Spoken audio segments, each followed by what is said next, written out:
Well, welcome everyone to Love vs. Hate. My name is Anne, and I'm your old-fashioned nerd. And I'm Emily, your mainstream millennial. And on this podcast, Emily and I like to debate, and we like to argue about all the things in life that we love and hate. And sometimes we agree, but most of the time we disagree. Yeah, because we're a nerd and a millennial, so what do you expect from us, people? Yeah. What do you expect? But today, we are going to be talking about brains.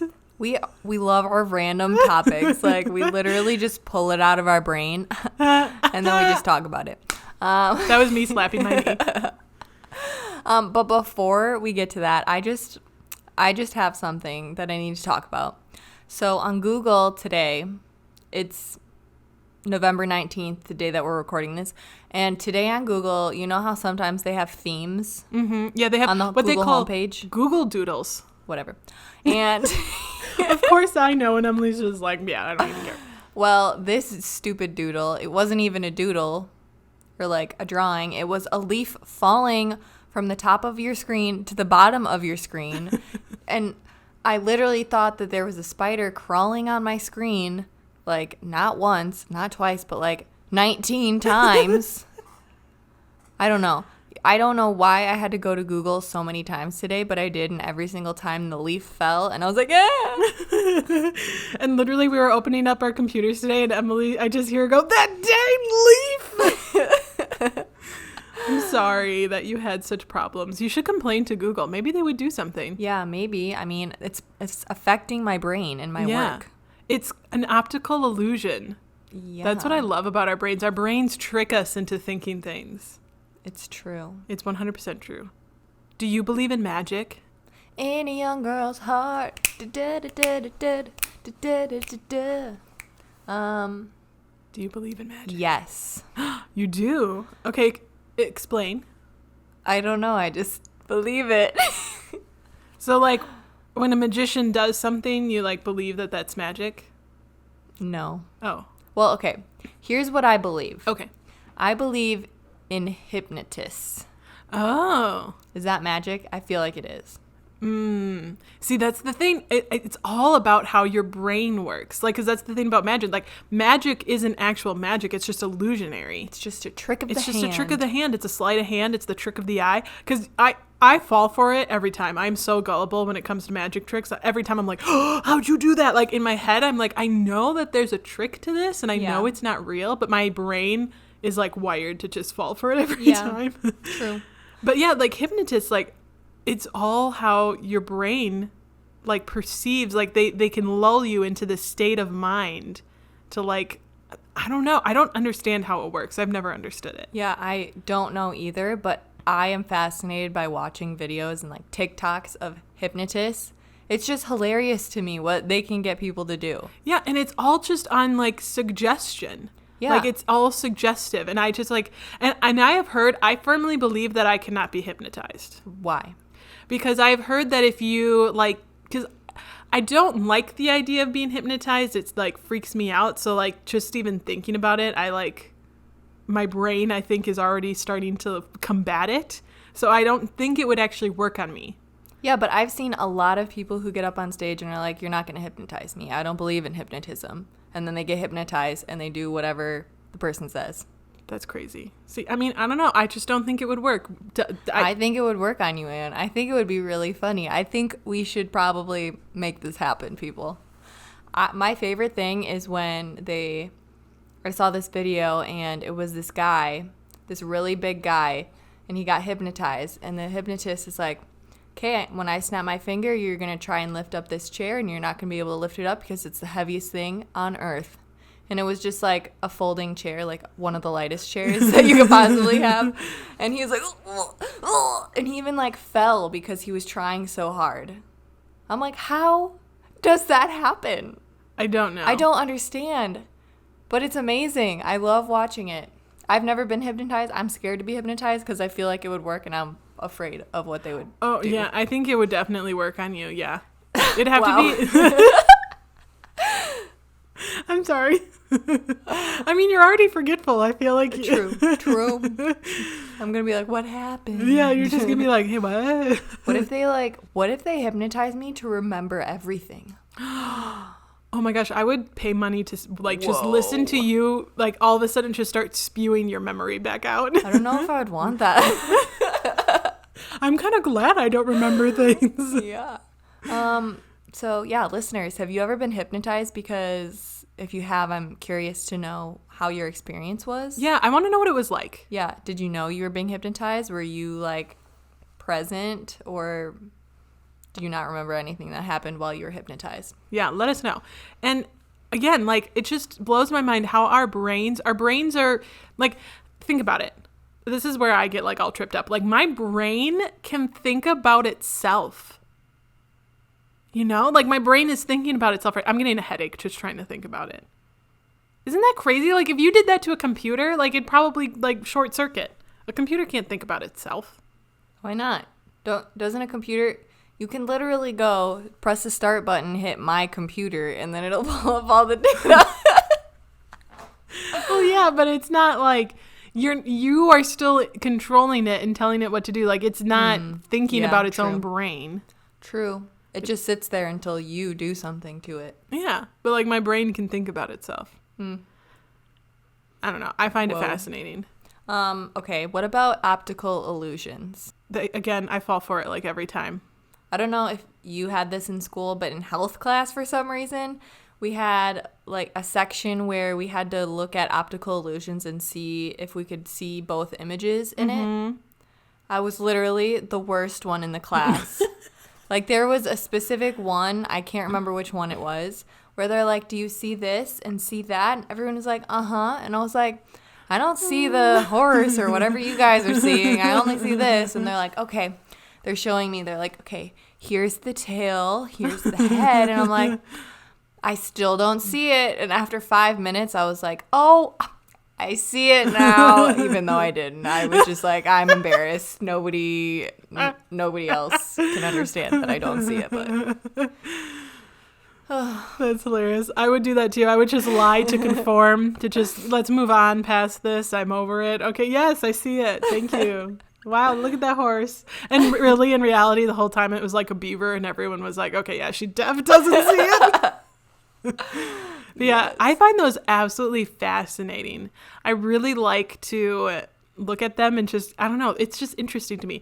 The one that always gets me though, we can't talk about brains and when we're talking about optical illusions and stuff and not talk about the gold dress, blue dress. oh my gosh. That blew up in like Yes. a night and then went away in like a night too. But And also Yanny and Laurel, like the audio wave thing. okay, I'm not mainstream enough to know about that one. Wait, is it Yanny? I think it is. Wait, you don't know that one? Okay, No. wait. First, let's talk about the blue dress, gold dress. Okay, yeah. Which one did you see? I saw blue. That's what I saw first. I saw both of them, but I never saw saw- blue and black first. I never saw the gold dress. I never saw it. Yeah, I saw it sometime. I think I only saw it like once or twice. But I believe it's Yanny and Laurel. So you hear a sound wave, and some people hear Yanny and some people hear Laurel. Oh, it's so crazy. I know. I don't understand. Our senses can literally be, they're so easily tricked. It blows my mind. Did you also know, I think this is an amazing fact. So our eyes, they have a blind spot. There is a spot in our eye that literally at all times is a small little black dot. But you don't see a black dot. Do you see a black dot right now as you're like looking around the room? Do you see anything? No, I No. don't think so. But you know what? That's because our brains will automatically fill it in with what it believes is there. So, because the spot, so what it is because there's a part of your eye at the very back of it that connects to your like brain. Like you have a, like, you know, if you were to remove an eye from its eye socket, there's like a little, like, sorry, this is kind of gross.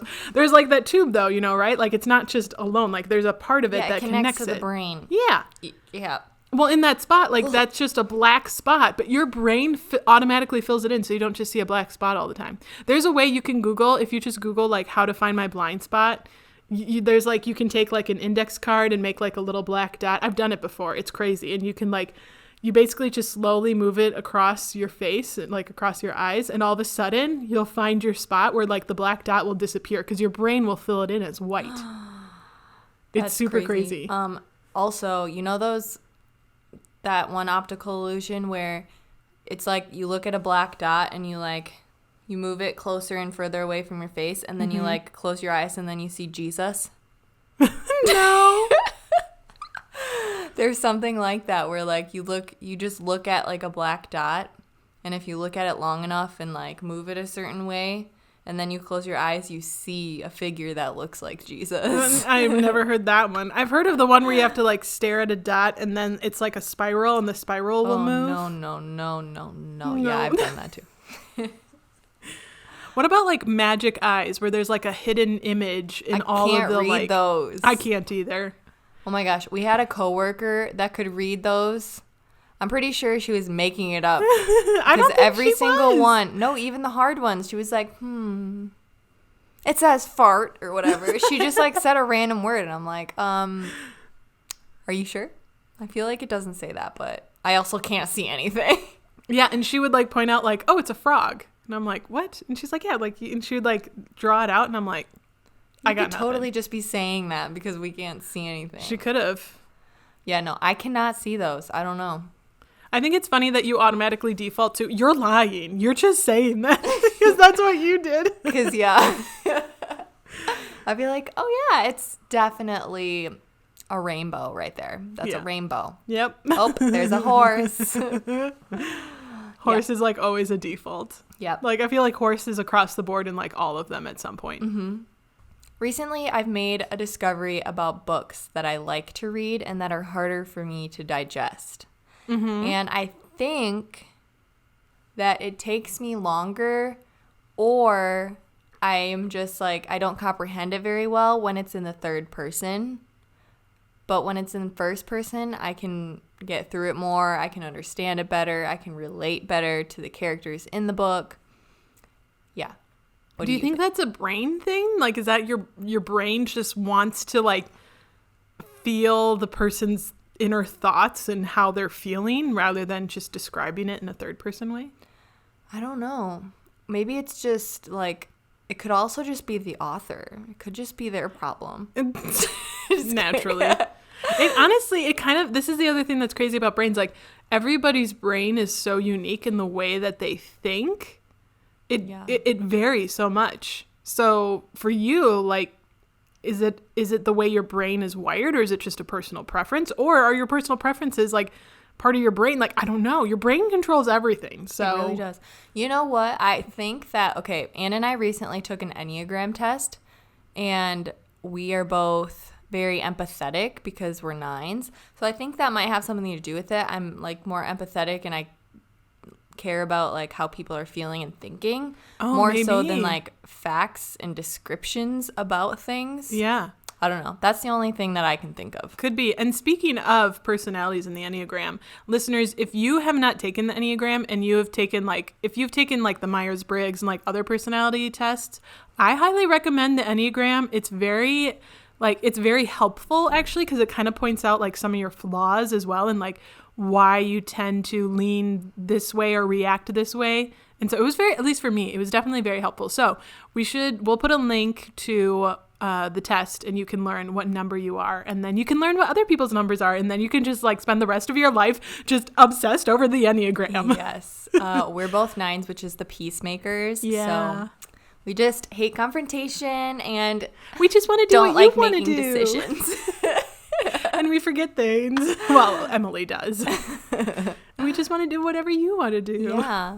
You know what I think is just crazy about brains? Like, so yeah, everybody's brain is different. Everyone's personality is different. We all know this. But like, there are certain people, like I think of savants and how their brains, like they just think so differently. Like people who, like I've heard stories of people who have like severe autism, yet they can play the piano like flawlessly. I watched a documentary at one point that was about this guy who was a savant, and he had very severe autism, but he developed social skills. Because a lot of times when you're on the spectrum, especially like with severe autism, you don't always develop the social skills to like communicate clearly and like verbally communicate. Mm-hmm. Yet he could communicate verbally. And so his brain, though, like he was a savant with numbers.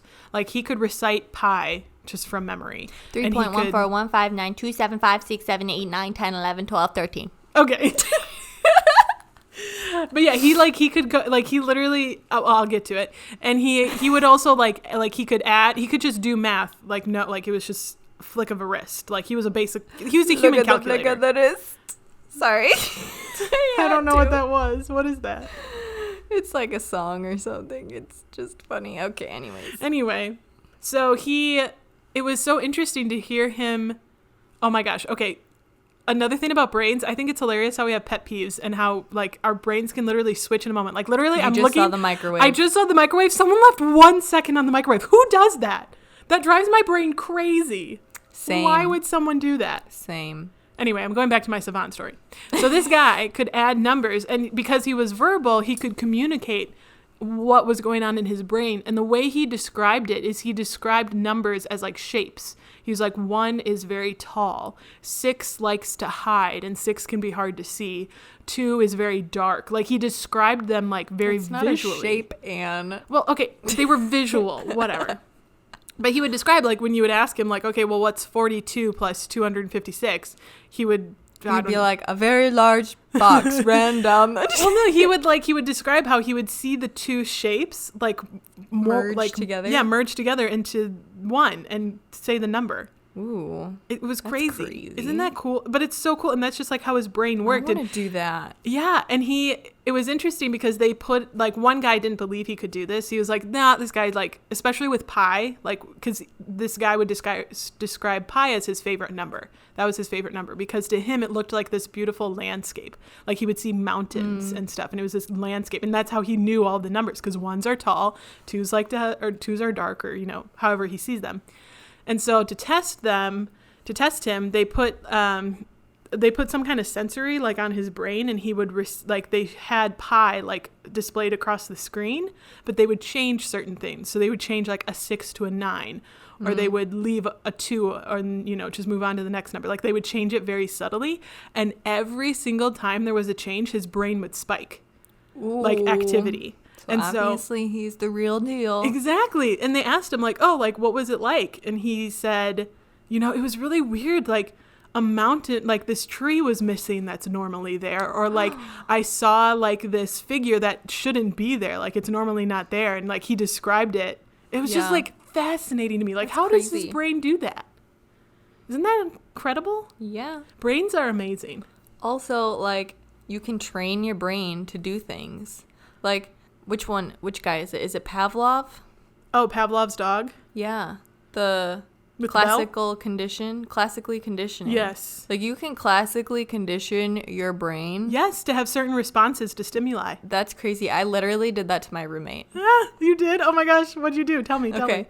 So my freshman year of college, I classically conditioned my roommate because one of my pet peeves is when people say alls instead of all you have to do. They'd be like, alls you have to do. And I'm like, that is not correct. You do not need an S in the word all, ever. Ever. And so she would always say that. And so anytime that she said it, I would just punch her. So, like, if she said it and I was like I was in the same room with her, but I was still there, she would, like, flinch anytime that she would say it because she was expecting a punch. Oh my gosh, Emily, that's, like, cruel. I don't know if that's actual classic conditioning. It was not like a really hard punch. It was just like a, you know. Yeah, I know. That's hilarious.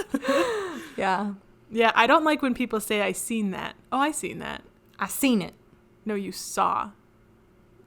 You saw that. I don't know. It's one of those things. Yeah. But yeah, again, like, our brain, like, our OCD, I think everybody has a little bit of OCD. Some people, obviously, more than others, but, like, I think everybody has it a little bit. And there's just certain things where you're just like, my brain literally cannot handle this. It needs to be corrected. I can't. You just can't do it. Okay, there's another thing that I just remembered. So sometimes Alex... your husband, for listeners who don't know. Sometimes... like, when we're going to sleep, he'll, like, start whispering. He'll be like, he won't even, like, be saying anything, like, coherent? He won't even be saying actual words. He'll just, like, be like, and it just, like, triggers me to just, like, laugh uncontrollably, and I don't know why. He's like, why do you laugh when I do that? And I'm like, I don't know. It's like you're tickling me or something. It's the weirdest thing. So sometimes he just like does it randomly and I'm just like and I just can't stop laughing. It's like he's tickling me. That's And so weird. So what is he? I'm just confused by what he's doing. Is it just like uncontrollable? Is he doing it on purpose? Like, no, what is he's he doing it on purpose? What is he whispering? Nothing. He's just like. I don't understand. I don't even know how it started. How did this start? I don't know, start? but it did. And I was like, the first time I just started like laughing uncontrollably. And he's like, "What are you doing?" And I'm like, "What are you doing?" Have you ever had like a moment, I can think of like twice in my life, and I can't even tell you what I was laughing at, where I was actually laughing uncontrollably, where I could not control it. Like it was just unbridled and completely out of control. Has that like actually happened where like you genuinely can't stop? Yeah, when he does that. I'm like, I don't know why I'm laughing, and I literally like don't really laugh like this ever. And I can't stop unless he, like, stops and I, like, take deep breaths. Huh. Interesting. Okay. So that you would describe it as that. Okay. Got Yeah. it. I mean, I know that's how you were describing it, but, like, I just wanted to make sure. I just had to take it that step further and make sure that that's actually good. Yeah. How about subliminal messages? Oh, yeah. Like, Is that, like, a legit thing? I think it is. Yeah, I could believe it. Like, there's so many subliminal messages in advertising or, like, Disney movies. Yeah. Or the Josie and the Pussycats soundtrack in the movie. Have you ever seen that movie? No. Probably not. No. Well, they sign with this record company. Spoiler alert for anybody who hasn't seen it. They sign with this record company, and they only want Josie to be, like, the band. But she's like, oh, I can only sign if I bring my other girls with me. So they, like, start putting, like, this message underneath the music, and they make Josie listen to it. And it's telling her, like, you're the best out of all of them. You should get rid of the other girls and blah, blah, blah, blah. And so then she, like, becomes this crazy person and, like, gets rid of the girls. And so it's just, like, Josie. It's crazy. Because the subliminal messaging underneath her music that she was listening to. It controlled her. Yeah. And then they put different subliminal messaging out to the fans that's like, you love Josie. You're going to buy all of her merch. Blah, blah, blah, blah. And all that stuff. Did it work? Yeah. That's crazy. Yeah. I mean, it's just Yeah. a movie, but. I know. But I do think that in some way, like, and that all just, I can't think of it. Just, like, messes with me. I don't like thinking about that subliminal messaging could be like working on me. I don't like that. Yeah. Like a lot of the times, like for watches and like clocks, a lot of the times they'll be at 10 and 10, right? 10, 10. So it looks like. No. Oh, sorry. 10 and. I'm just going to wait for a moment. 10 and 10. She's like, no. Like the time is 10, 10. Whatever those. What is it, Anne? Oh, I see what you're saying. Oh, I thought you meant it was at the 10 and at the other 10 on the other side. But No, you're saying like the it's time 10, is 10, 10. So yeah, the time is at 10, 10. So it's at the 10 and the 2. Yes. There we go. It's at the 10 and the 2 so that it looks like a smile. Yes. And it makes you happy and it makes you want to buy the watch because it's happy. Yeah, well, see, and that's the thing. I feel like it has to work on some kind of level. It's probably why it's called subliminal messaging. But, like, it's not in your face. Yeah. It's not, it doesn't mean I will buy the watch. And yet people want to manipulate people so badly that they're willing to literally just make the clock look like it's smiling so that they're that much more likely to buy it. Isn't that crazy? Yeah. How much manipulation happens with, especially, like, advertising, but just, like, other things in general too. Yeah, I mean, McDonald's is red and yellow because those colors like signify like wanting to eat the most out of all the colors, I guess. Wow. And that's why like red is in a lot of like food like chains, like Wendy's, McDonald's, can't think of any other. Or like FedEx, they have an arrow in there. Yeah, uh-huh. Blank space. Yeah. Negative space. That's I knew, yeah, we knew where you're going with it. It is There's crazy. just so much. Yeah. Our brains blow my mind. I just can't handle it. I just can't handle it. And it's funny because it's my literal brain. And also the other thing that really gets to me is how little we know about our brains. We think like, oh, we have so much like medical technology and we're so advanced, but like we literally know like maybe 20% of how our brain works. Like maybe. And that's all become pretty recent developments. Like mental health in general is kind of a new thing. Yeah. Like people didn't really, everybody, we've always had disorders and stuff like that. But everyone like literally back in the day, they would describe people as silly. Like, oh, they're just silly. I'm doing air quotes. Our listeners can't see, but Emily can see. Because they didn't understand that it was like a mental disability. Like mental disability it's a pretty modern idea. Yeah. Which is kind of crazy, but it totally makes sense. So we still have a long ways to go, but there's just so much about our brains that we still have to learn in order to even like get there. It's crazy. We only know like 20% of it. That is crazy. Whoa. So Emily, do you love the brain? I'm like brain dead right now. I know. Yeah, I mean, it's pretty amazing all the things that it can do. Yeah, Thank you, brain, for working sometimes. If you could help me remember things a little bit more, that would be nice. Thanks. Thank you. Talk to your. But see, are you controlling your brain or is your brain controlling you? Whoa. Well, it's all part of me, so I don't know how to answer that question.